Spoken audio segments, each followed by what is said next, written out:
ঠিক আছে? তো ঠিক আছে, আমি আরেকবার শুরুটা করছি।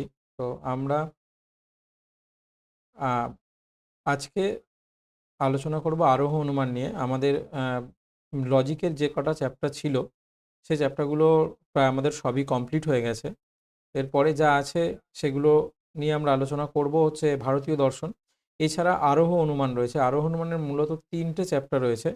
সেই ৩ টে চ্যাপ্টারের মধ্যে ১ম হচ্ছে আরোহ অনুমানের স্বরূপ, দ্বিতীয় হচ্ছে কারণতা এবং ৩ হচ্ছে আম মিলের পরীক্ষামূলক পদ্ধতি। তো মিলের পরীক্ষামূলক পদ্ধতিটা একটু বড়। ওটার আমি কয়েকটা প্রশ্ন খুব সম্ভবত তোমাদেরকে আমি দিয়েছি। সেগুলো পড়া শুরু করবে। আর আমরা আজকে আগে অনুমান থেকে আরোহ অনুমানের দিকে যাব, আরোহ অনুমান বিষয়টা বুঝবো। তো আমি যার কারণে স্ক্রিনটা শেয়ার করছি, দেখো।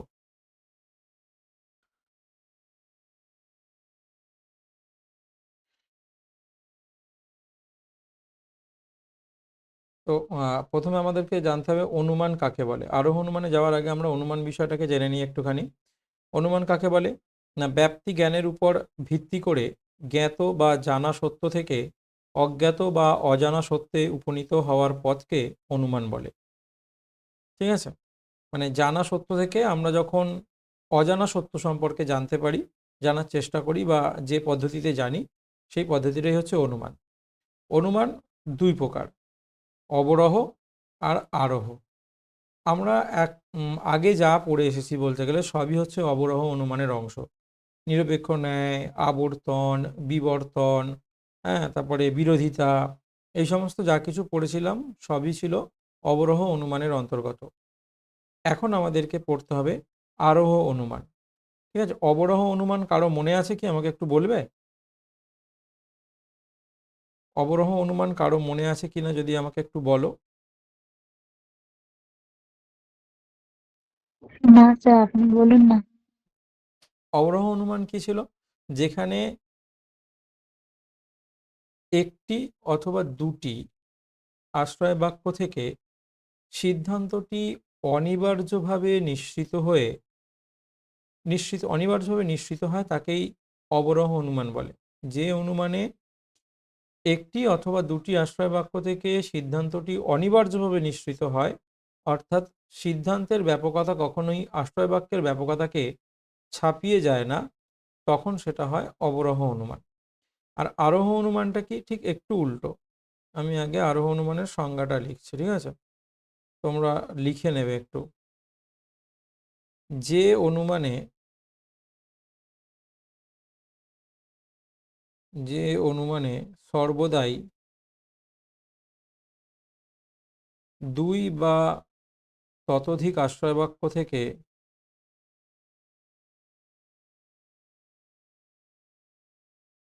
দুই বা ততোধিক ততোধিক আশ্রয়বাক্য থেকে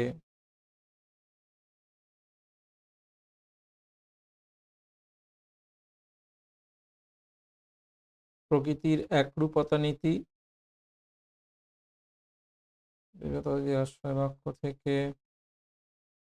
প্রকৃতির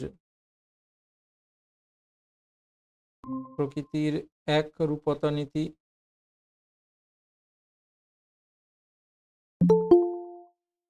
কে আবার এলো দেখি।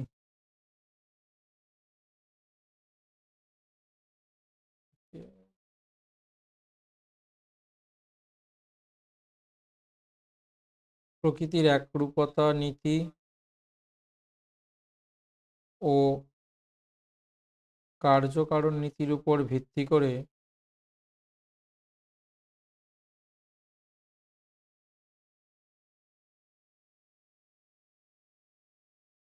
কার্যকারণ নীতির উপর ভিত্তি করে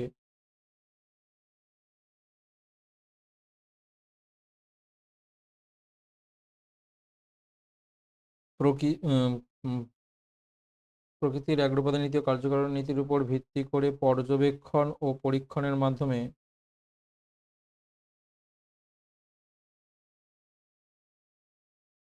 ও পরীক্ষণের মাধ্যমে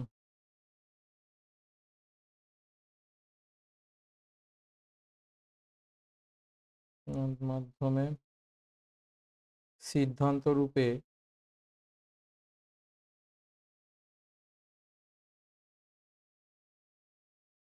সিদ্ধান্ত রূপে একটি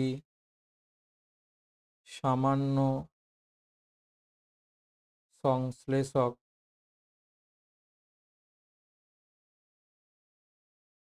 বচন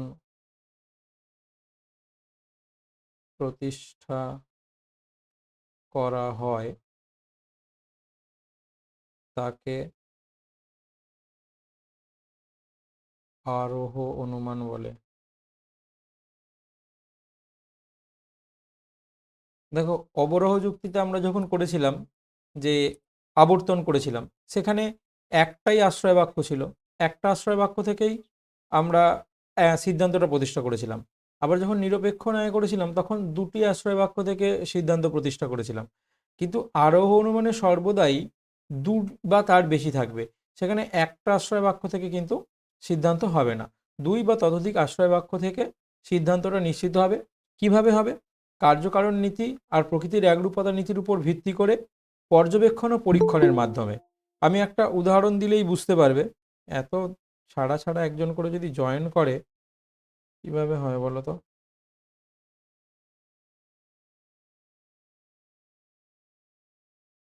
ঠিক আছে, আমি একটা উদাহরণ দিচ্ছি।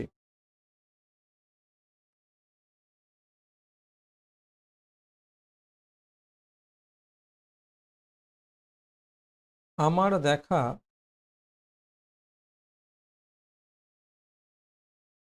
প্রথম ফেরিওয়ালা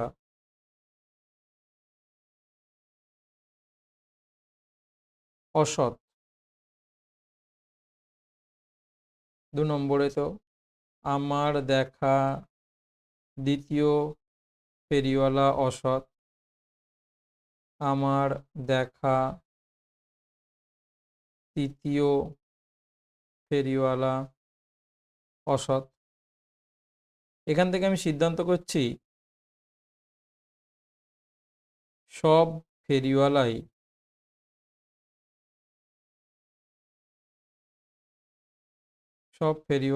অসৎ। এই যে সিদ্ধান্তটা আমরা প্রতিষ্ঠা করলাম, এটাই হচ্ছে আরোহ অনুমান। বোঝা গেল? আরোহ অনুমানের সংজ্ঞা আর উদাহরণ আমি দিলাম।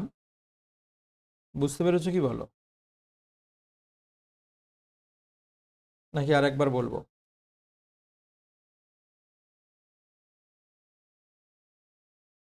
দেখো, আমি উদাহরণটা যেটা দিয়েছি, আমার দেখা প্রথম ফেরিওয়ালা অসৎ, আমার দেখা দ্বিতীয় ফেরিওয়ালা অসৎ, আমার দেখা তৃতীয় ফেরিওয়ালা অসৎ। আমি এরকম আরও বেশ কিছু আশ্রয় বাক্য নিতে পারি, চতুর্থ, পঞ্চম, বা আমার দেখা যত ফেরিওয়ালা সবাই অসৎ, সুতরাং সব ফেরিওয়ালাই অসৎ।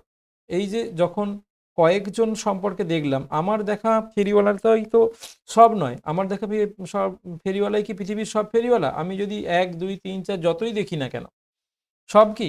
কিন্তু আমি কি বলছি, পৃথিবীর সমস্ত ফেরিওয়ালা সম্পর্কে একটা সিদ্ধান্ত নিয়ে নিলাম যে সব ফেরিওয়ালাই অসৎ। যখন এইভাবে কয়েকটা বিশেষ দৃষ্টান্তকে পর্যবেক্ষণ করে আমরা যখন একটা সার্বিক সিদ্ধান্ত, অর্থাৎ সবার জন্য যেটা প্রতিষ্ঠিত, যেটাকে বলা হয় সামান্য সংশ্লেষক বচন, যখন আমরা এরকম সামান্য সংশ্লেষক বচন প্রতিষ্ঠা করি, তখনই সেটা হচ্ছে একটা আরোহ যুক্তি হয়। বোঝা গেছে কি বলো? হ্যাঁ স্যার। ঠিক আছে। এর এরপরে বিষয় হচ্ছে আরোহ অনুমানের ভিত্তি, মানে কিসের ওপরে ভিত্তি করে আরোহ অনুমান গঠিত হয়। আরোহ অনুমানের ভিত্তি,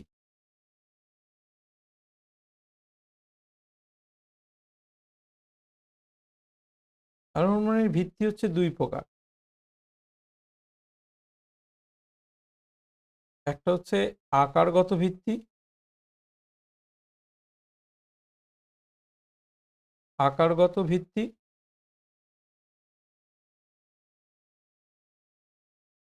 আর দুই হচ্ছে বস্তুগত ভিত্তি।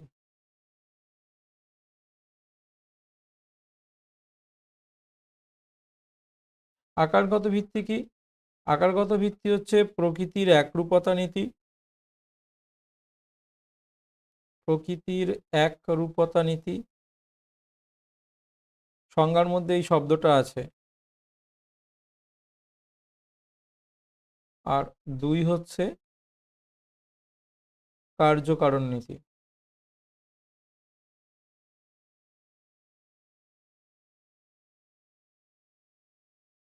আর বস্তুগত ভিত্তি কি? পর্যবেক্ষণ। এগুলো খাতায় তুলছো তো? আর হচ্ছে হ্যাঁ পরীক্ষণ। স্যার।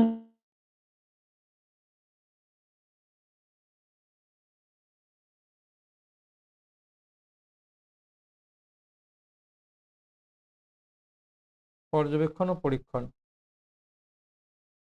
ঠিক আছে, এটা অনেক সময় পড়ে যে আরোহ অনুমানের ভিত্তিগুলি লেখো, বা আরোহ অনুমানের প্রকৃতি, আকারগত ভিত্তি কি, আরোহ অনুমানের বস্তুগত ভিত্তি কি, এগুলো পড়ে। এরপরে আমি যাচ্ছি আরোহ অনুমানের বৈশিষ্ট্য।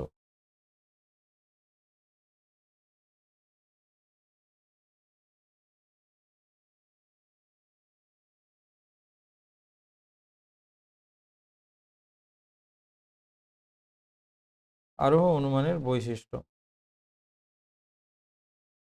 আরোহ অনুমানের বৈশিষ্ট্য কি? প্রথম যে বৈশিষ্ট্য আমরা বলতে পারি সেটা হচ্ছে দুই বা ততোধিক আশ্রয় বাক্য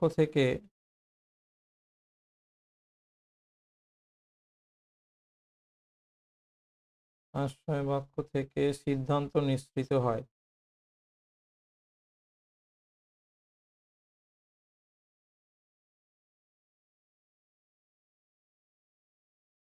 সিদ্ধান্ত নিঃসৃত হয়।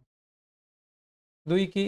দুই হচ্ছে সিদ্ধান্ত সর্বদাই সামান্য সংশ্লেষক বচন। সিদ্ধান্ত সর্বদাই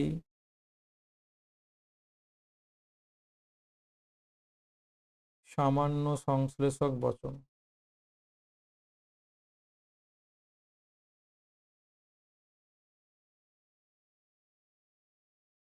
তিন কি বলতে পারি?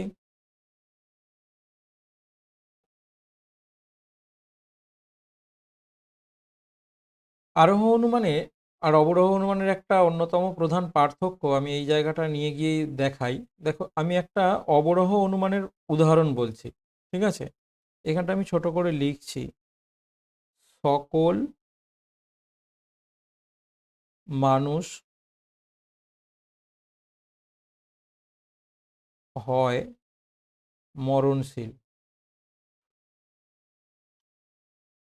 রাম হয় মানুষ, অতএব রাম হয় মরণশীল। এই যে উদাহরণটা আমি লিখলাম, দেখো এখানে আশ্রয় বাক্য হচ্ছে দুটো, সকল মানুষ হয় মরণশীল আর রাম হয় মানুষ। এই দুটো আশ্রয় বাক্য থেকে রাম হয় মরণশীল এই সিদ্ধান্তটা বেরিয়েছে। এখানে দেখো আশ্রয় বাক্যে সবার সম্পর্কে বলা আছে, আর সিদ্ধান্তে কিন্তু একজন মানুষ সম্পর্কে বলা আছে।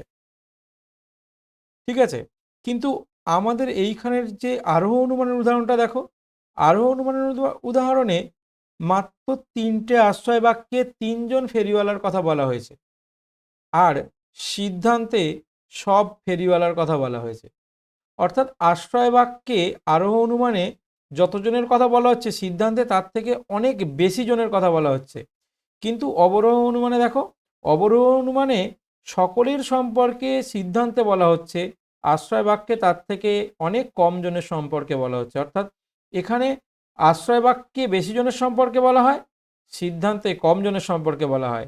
আর আরোহ অনুমানে আশ্রয় বাক্যে কম জনের সম্পর্কে বলা হয়, আর সিদ্ধান্তে সকলের জন্য বলা হয়। এই একটা পার্থক্য, এই যে পার্থক্যটা, এটাকে বলা হয় ব্যাপকতা। ঠিক আছে, ব্যাপকতার দিক থেকে এখানে আশ্রয় বাক্যে বেশি জনের কথা বলে, অবরোহ যুক্তিতে আশ্রয় বাক্যে বেশি জনের কথা বলে, সিদ্ধান্তে কম জনের কথা বলে। আর এখানে ঠিক উল্টোটা, আশ্রয় বাক্যে কম জনের কথা বলে, সিদ্ধান্তে বেশি জনের কথা বলে। এই বিষয়টাকে বলা হচ্ছে ব্যাপকতা। ব্যাপকতার নিয়মটা এখানে তাহলে কি হবে? সিদ্ধান্ত সর্বদাই, সিদ্ধান্তের ব্যাপকতা, সিদ্ধান্তের ব্যাপকতা সর্বদাই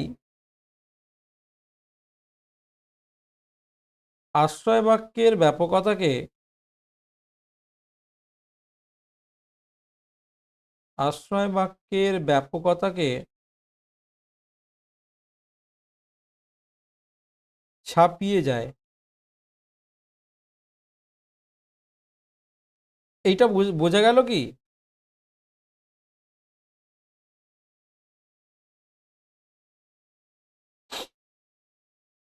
এই বিষয়টা বুঝতে পারলে কি বলো?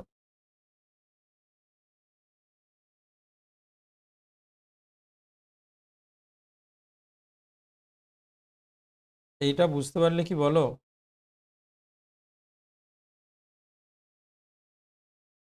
মানে কেউ তো একজন বলো। অনেকজনই তো আছো, 3জন তো আছো।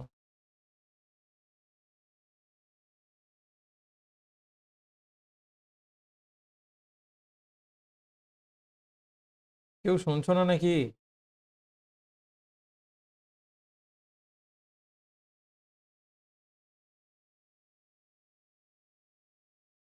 কেউ ক্লাসে আছো না নেই? হ্যাঁ স্যার আছি। আপনি আগেরটা ওটা বুঝতে পেরেছি, পরে বলুন। হুম, ঠিক আছে, মিউট যাও। এরপরে হচ্ছে আবার ওইখানটা আমাকে যেতে হবে। দেখো, এই যে আমি 1 2 3 ফেরিওয়ালার দৃষ্টান্ত দেখেছি এবং সেখান থেকে সকলের সম্পর্কে আমি সিদ্ধান্ত নিচ্ছি। মানে আমি যদি 100 জনের সম্পর্কে সিদ্ধান্ত নিই, আমি দেখেছি কজনকে, 1 2 3, আমি খুব বেশি হলে ধরছি এরকমভাবে আমি হয়তো 10 জনকে দেখেছি। দেখে আমি 100 জনের সম্পর্কে সিদ্ধান্ত নিয়েছি। তাহলে এই মাঝখানের অংশটা অনেকটা ফাঁকা থেকে যাচ্ছে না? তাহলে কি হচ্ছে, এইখান থেকে আমি লাফিয়ে গিয়ে এখানে চলে যাচ্ছি, এই মাঝখানের অংশটা আমি দেখছি না। এটাকে বলা হয় আরোহমূলক লাভ। এটাকে বলা হয় আরোহমূলক লাভ। অর্থাৎ এই আরোহ অনুমানের অন্যতম প্রধান বৈশিষ্ট্য হলো আরোহমূলক লাভ লক্ষ্য করা যায়। আরোহমূলক লাভ লক্ষ্য করা যায়।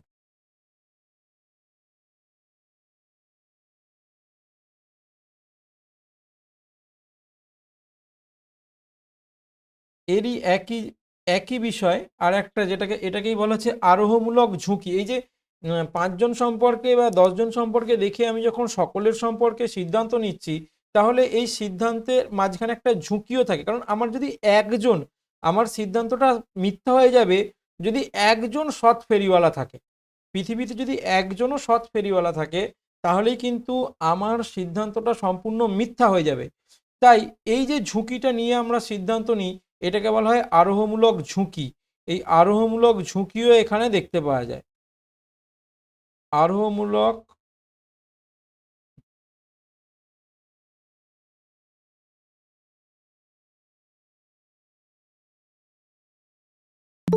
আরোহমূলক আবার কে এখন জয়েন করছে?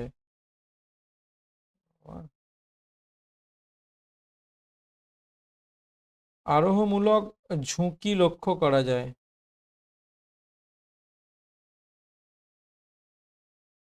ঝুঁকি লক্ষ্য করা যায়।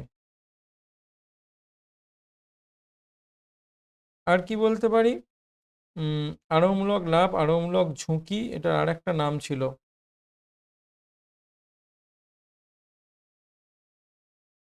এই দুটোই মনে রাখো, আরোহমূলক লাভ, আরোহমূলক ঝুঁকি। মানে এই যে দুটো বিষয়ের মাঝখানে যে ডিস্টেন্সটা রয়েছে, মানে আমাদের দেখা আশ্রয় বাক্যগুলোর সঙ্গে সম্পর্ক এবং সিদ্ধান্তের মধ্যে যে ফাঁক, ঠিক আছে, এই আরোহমূলক ফাঁকও বলা হয় আরোহমূলক ফাঁক। আরোহমূলক ফাঁক, আরোহমূলক ফাঁক লক্ষ্য করা যায়। আরোহমূলক ফাঁক মানে কি, ওই যে সিদ্ধান্ত আর আশ্রয় বাক্যের মাঝে যে গ্যাপটা থেকে যাচ্ছে, সেটাকেই বলা হচ্ছে আরোহমূলক ফাঁক। ঠিক আছে, এই হচ্ছে আরোহ অনুমানের প্রধান বৈশিষ্ট্যগুলি।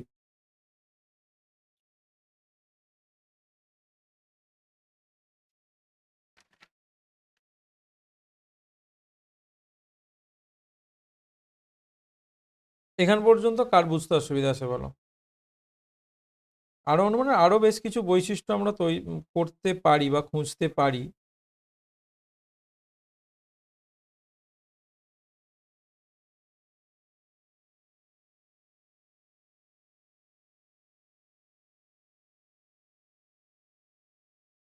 দুই বা ততোধিক এ থেকে হয় এটা আশ্রয় বাক্য সিদ্ধান্তকে সর্বদাই ছাপিয়ে যায়, অর্থাৎ আশ্রয় বাক্যের ব্যাপকতা সিদ্ধান্তের ব্যাপকতার থেকে কম হয়, আর সিদ্ধান্তের ব্যাপকতা আশ্রয় বাক্যের ব্যাপকতার থেকে বেশি হয়। ক্লিয়ার সকলের কাছে? এই পর্যন্তই এই চ্যাপ্টারের এই জিনিসটুকুটাই মেনলি বোঝার, আর বিশেষ কিছু নেই। হ্যাঁ হ্যাঁ, আর একটা জিনিস এইখানটা বলে দিই, এই যে জিনিসটা আমি একটু আগে বলেছিলাম যে বস্তুগত ভিত্তি, কার্যকারণ নীতি কি আর প্রকৃতির একরূপতা নীতি কি, এই দুটো বিষয় একটুখানি আমি বলে দিই। কার্যকারণ নীতি,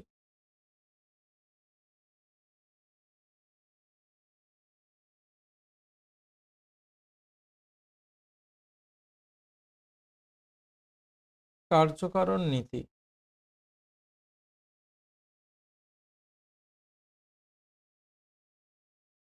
কার্যকারণ নীতিতে কি বলা হয় না, প্রতিটি কার্যের একটি নির্দিষ্ট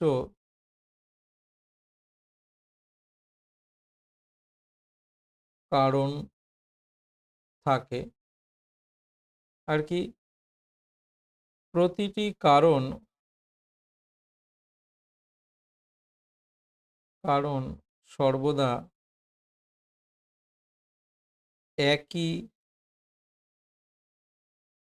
কার্য উৎপাদন করে। অর্থাৎ পৃথিবীতে যত ঘটনা ঘটে প্রতিটা ঘটনাই কার্য এবং কারণের মধ্যে সম্পর্ক বিশিষ্ট। একটি কার্য এবং আরেকটি হচ্ছে তার কারণ, আর একটা হচ্ছে প্রকৃতির একরূপতা নীতি।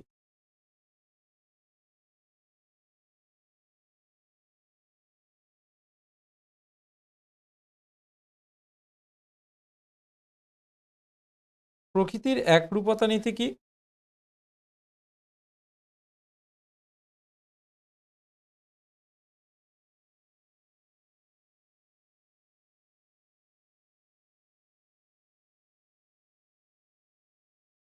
একটুখানি ওয়েট করো, আমি একবার এটা দেখে নিই।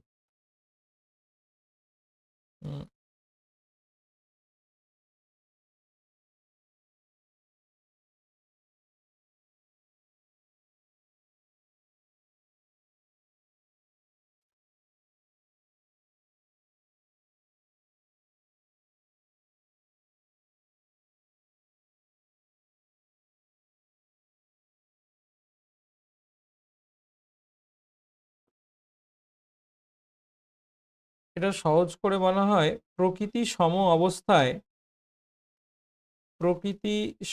অবস্থায়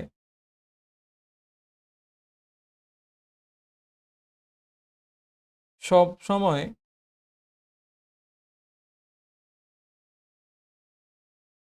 একই আচরণ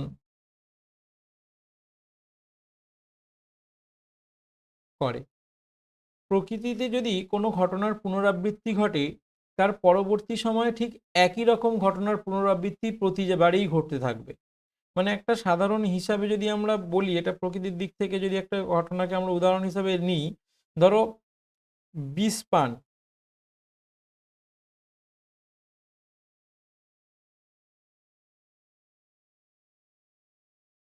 বিষপান এই ঘটনা যদি একবার মৃত্যু কার্যটাকে যদি ঘটায়, তাহলে পরবর্তী সময়ে কেউ বিষপান করলে সেখানেও মৃত্যু হবে। তার পরবর্তী সময়ে যদি আবারও বিষপান ঘটনাটি থাকে, সেখানে মৃত্যু হবে। এই এই যে একটা ঘটনা ঘটলে প্রকৃতিতে অপর ঘটনাটিও ঘটবে, এই রীতিটাই হচ্ছে এই প্রকৃতির একরূপতা নীতি। তবে এই ক্ষেত্রে একটা বিষয় মনে রাখতে হবে, এই ঘটনাটা তো ঘটলো, এর আনুষঙ্গিক সমস্ত ঘটনাকেও কিন্তু একই রকম হতে হবে, তা না হলে কিন্তু কার্য উৎপন্ন হয় না, সরাসরি একই কার্য উৎপন্ন হয় না। অর্থাৎ আনুষঙ্গিক পরিবেশ অপরিবর্তিত রেখে প্রকৃতি সম অবস্থায় একই রকম আচরণ করে। একবার প্রকৃতিতে কোনো কিছু ঘটলে যেটা হবে সেটা পুনরাবৃত্তি ঘটলে আবার একই হবে। যেমন ধরো হিরোশিমা নাগাসাকির যে পরমাণু বিস্ফোরণ, আমরা যদি সেই কথাকে স্মরণ করি, হিরোশিমা নাগাসাকির যে পরিস্থিতির ওপরে হিরোশিমা নাগাসাকিতে পরমাণু বিস্ফোরণ করা হয়েছিল, সেই একই রকম পরিস্থিতিতে আবারও যদি হিরোশিমা নাগাসাকিতে পরমাণু বিস্ফোরণ করা হয়, তাহলে একই রকম ঘটনাই ঘটবে যেটা তখন ঘটেছিল। এটাই হচ্ছে প্রকৃতির এক রূপতা নীতি। বা আর একটা সহজ উদাহরণ হচ্ছে, তুমি যদি একবার একটা কোনো বস্তুকে উপরের দিকে ছুঁড়ে দাও, বস্তুকে উপরে ছুঁড়বে,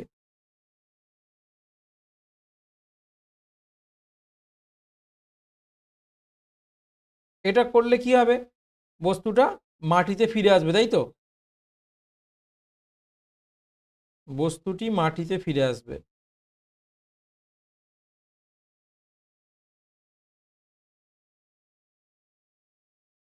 যদি তুমি পরবর্তী সময় একইভাবে বস্তুটিকে উপরের দিকে ছুঁড়ে দাও অন্য একটি বস্তুকে, তাহলে সেই বস্তুটাও নিচ মাটিতে ফিরে আসবে। এরকম তুমি যতবারই ঘটনা ঘটাও না কেন, প্রতিবারই বস্তুটি কিন্তু মাটিতে ফিরে আসবে। এখানে বুঝতে কার অসুবিধা আছে? আমি এখানে তোমাদেরকে একটা অন্যরকম প্রশ্ন তোমাদের থেকে আশা করছি এই উদাহরণটার প্রেক্ষিতে।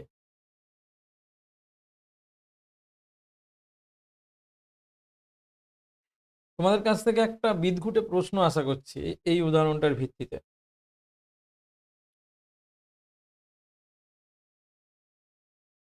কি কারো কিছু মনে হয়?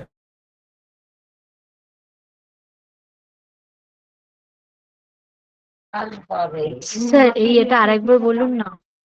বলছি, প্রকৃতি আর প্রকৃতিতে যখন কোনো ঘটনা একবার ঘটে, ঘটলে তার পরে ঠিক যে ঘটনাটা ঘটে, ভবিষ্যতে যদি সেই ঘটনা প্রথম ঘটনাটা আবার ঘটে, তাহলে দ্বিতীয় ঘটনাটাও ঘটবে।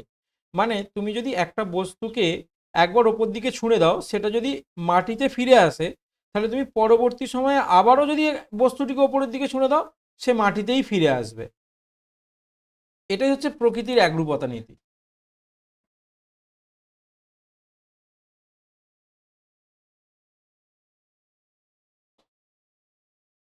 বোঝা গেল? একটা ঘটনা প্রকৃতিতে একবার ঘটলে সে যেরকম আচরণ করে, যদি ভবিষ্যতেও সেই একই রকম ঘটনা ঘটে, তাহলে প্রকৃতি একই রকম আচরণ করবে। এটাই হচ্ছে প্রকৃতির এক রূপতা নীতি। এখন এই পরিস্থিতিতে ঠিক। আমরা যখন পড়েছিলাম, আমাদেরকে যখন এটা বুঝিয়েছিল, এরকমই একটা কিছু উদাহরণ দিয়েছিল। সেই পরিপ্রেক্ষিতে আমি বলছি, আমার তখন প্রশ্ন এটাই হবে যে স্যার, এমনও তো জোরে ছোঁড়া যায় যে বস্তুটা আর ফিরে আসবে না। কি সম্ভব? তো কোনো বস্তুকে যদি 11 কিমি প্রতি সেকেন্ড 11 কিমি প্রতি সেকেন্ড বেগে যদি উপরের দিকে ছোঁড়া যায়, তাহলে তা সেটাকে পৃথিবীর মুক্তিবেগ বলে। মানে সেই বস্তুটি আর পৃথিবীতে ফিরে আসে না, পৃথিবীর মহাকর্ষ টপকে চলে যায়। ঠিক আছে? দেখো, আমি কি বলেছিলাম যে কোনো বস্তুকে ওপরে ছুঁড়লে বস্তুটা মাটিতে ফিরে আসে। আমি বলেছিলাম পারিপার্শ্বিক পরিস্থিতি সবসময় একই থাকবে। তো তখন তুমি 11 কিমি প্রতি সেকেন্ডে ছুঁড়ছিলে না। কিন্তু তুমি যদি প্রকৃতিতে একবার কোনো বস্তুকে 11 কিমি, এই 11 কিমি প্রতি সেকেন্ডে ছুঁড়তে পারো ওপরের দিকে, তাহলে সেই বস্তুটি মাধ্যাকর্ষণ ছাড়িয়ে যাবে। এই রকম ঘটনা যদি 100বারও পৃথিবীতে ঘটে, 100বারই বস্তুটি মাধ্যাকর্ষণ শক্তি ছাড়িয়ে চলে যাবে। এটাই হচ্ছে প্রকৃতির একরূপতা নীতি। ক্লিয়ার ব্যাপারটা? হ্যাঁ স্যার। Very good. এই পর্যন্ত আশা করি সকলেই বুঝতে পেরেছো। আজকে এই পর্যন্তই থাক। এটা প্রায় একটা চ্যাপ্টারের ম্যাক্সিমাম প্রশ্ন আমাদের হয়ে গেল। আমি দেখছি এবার মানে ম্যাক্সিমাম জিনিসটা বুঝিয়ে দিলাম। এবার দেখছি আমি এখান থেকে কি কি প্রশ্ন দেওয়া যায়, সেটা আমি ক্লাসে দিয়ে দেব। ঠিক আছে?